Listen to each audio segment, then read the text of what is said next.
হুট করে একটা ব্যাখ্যা দিয়ে দিল, ওইটাই হয়ে যাবে, এটা আপনার জন্য ভয়ঙ্কর হয়ে যেতে পারে। এক লোক এসে মুহাম্মদ ইবনে সিরিনকে বলল যে আমি দেখলাম আমার ছেলে পানি খেতে খেতে পেটটা এত বড় হয়ে গেছে।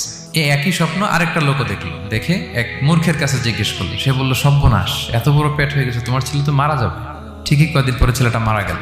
আর একই স্বপ্ন দেখে এই লোক মুহাম্মদ ইবনে সিরিনকে জিজ্ঞেস করেছিল, উনি বলেছেন যে তোমার ছেলে তো অনেক বড় আলেম হবে। ঠিক তাই হয়েছে, ওই ছেলে অনেক বড় আলেম হয়েছে। এই ভিশনও শেয়ার করা যাবে না কারোর সাথে। বিশাল বড় একটা কিছু প্রজেক্ট নিছেন, শুরু করার আগে আপনি বলে ফেলছেন, শেষ, আর এটা হবে না। দেখবেন যে এখান থেকে কনস্পিরেসি, ওইখান থেকে শত্রুতা, ওইদিকে এটা করছে ওইটা করছে, আপনি আর আগাতেই পারবেন না। সো স্পেশালি যদি কোনো ভালো স্বপ্ন দেখেন, এট দ্য সেম টাইম খারাপ স্বপ্ন যদি দেখেন, এটা আপনি শেয়ার করবেন না কারোর সাথে। কারণ স্বপ্ন এটা কেবলমাত্র মন মস্তিষ্ক প্রসূত কোনো বিষয় না। মুমিন জীবনে এটা অনেক অর্থবহ। মাঝে মাঝে স্বপ্নের মাধ্যমে আল্লাহ মানুষকে বার্তা দেয়, ইলহাম পাঠায় স্বপ্নের মধ্য দিয়ে।